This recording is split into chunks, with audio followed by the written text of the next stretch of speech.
Hi friends, welcome to my channel Pushpa's vlog. இன்றைக்கி வந்து நம்ம ஒரு அருமையான ஒரு வெஜ் பிரியாணி தாங்க செஞ்சுருக்கோம். அது எதுக்காகன்னா, இலவச கண் சிகிச்சை முகாம் ஒரு தம்பி ஃப்ரெண்டு தான் நடத்தியிருந்தார். அதுக்காக தான் செஞ்சுருந்தேங்க. அதுக்கான அளவுகள் எல்லாம் எவ்வளோ எண்ணெய் போட்டேன், எத்தனை கிலோ 10 கிலோ செஞ்சுருந்தேங்க. ஒரு 100 பேர் அளவுக்கு சாப்பிட்ற மாதிரி. அதை எல்லாமே நான் வந்து லிஸ்ட்டாக வந்து போட்டிருக்கேன். என்னென்ன எவ்வளோ போட்டோன்னு. ஏன்னா அது செய்கிறது எல்லாம் வந்து நம்மளால காமிக்க முடியல.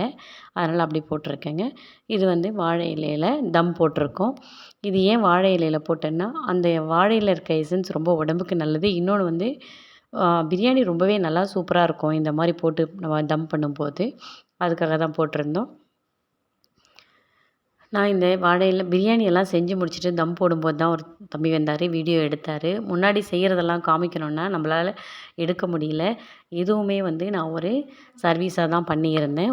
சாப்பாடெல்லாம் செஞ்சு முடிச்சுட்டு எல்லாருக்கும் கொடுக்கும்போது, எல்லோரும் சாப்பிடும்போது உண்மையிலே நமக்கு ரொம்ப மனதுக்கு ரொம்ப சந்தோஷமாக இருக்குங்க. இது நமக்கு ஒரு அருமையான ஒரு வாய்ப்பு தாங்க இது.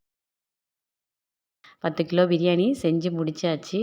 நல்லா சூப்பராகவும் வந்தது. பிரியாணி வந்து ரொம்பவே நல்லா இருந்தது.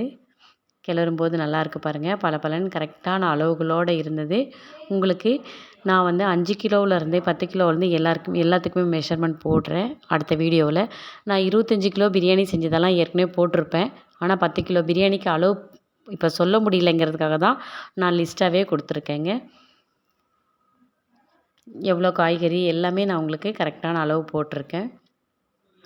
இந்த பிரியாணி எல்லாம் செஞ்சு முடித்ததுக்கப்புறம் முன்னாடியே வந்து நான் கத்திரிக்காய் தொக்கு வச்சுட்டேன்.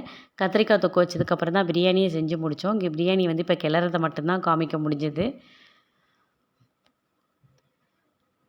அவ்வளோதாங்க, பிரியாணி ரெடி ஆகிடுச்சு. அதை மூடி வச்சுட்டோம். கத்திரிக்காய் பச்சடி செஞ்சதை வந்து வீடியோ எடுத்துருந்தோம். அதுவும் வந்து செஞ்சு முடிச்சிட்டேன். கூட ஒரு பாப்பா வந்து நான் வந்து சும்மா கிண்டுறேன் ஆன்ட்டின்னு சொல்லிட்டு வந்து கிண்டிக்கிட்டு இருந்தா.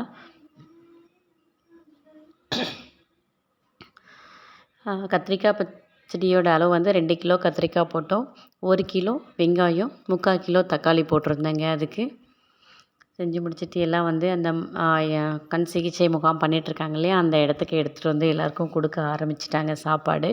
இதுக்கு முன்னாடி வந்து ட்ரீட்மெண்ட் கண் சிகிச்சை கண் செக் பண்ண வந்தவங்களுக்கு எல்லாம் வந்து மோர், ஜூஸு, தர்பூசணி எல்லாமே கொடுத்துக்கிட்டு இருந்தாங்க. ஏன்னா அவங்க வந்து இந்த வெயிலில் வந்து உட்காந்துட்டு இருக்காங்க இல்லையா ரொம்ப நேரம், அதுக்காக அதையும் கொடுத்துக்கிட்டு இருந்தாங்க. கொடுத்து எல்லாம் முடிச்சுட்டு அவங்க செக் பண்ணிவிட்டு போகும்போது மறுபடியும் ஒவ்வொருத்தருக்கும் ஒவ்வொரு பழம் வந்து கொடுக்க ஆரம்பிச்சிட்டாங்க. ரொம்பவே நல்லா சிறப்பாக பண்ணியிருந்தாங்க இந்த கண் சிகிச்சை முகாம். அதில் என்னுடைய பங்கு அந்த சாப்பாடு செய்கிறது மட்டும்தாங்க. நம்மளால் முடிஞ்ச ஒரு ஹெல்ப்பு அதுதான். இந்த வீடியோ உங்களுக்கு எல்லாருக்கும் பிடிச்சிருந்ததுன்னா கண்டிப்பாக மறக்காமல் உங்களுடைய ஃப்ரெண்ட்ஸுங்களுக்கு ஷேர் பண்ணுங்கள். இது மாதிரி முகாம் அடுத்த நெக்ஸ்ட் மந்த்தும் போடுறேன்னு இருக்காரு. போடுறதுக்கு முன்னாடியே உங்களுக்கு நான் அந்த என்ன டேட்டு என்னங்கிறத மறக்காமல் சொல்கிறேங்க. தேங்க்யூ.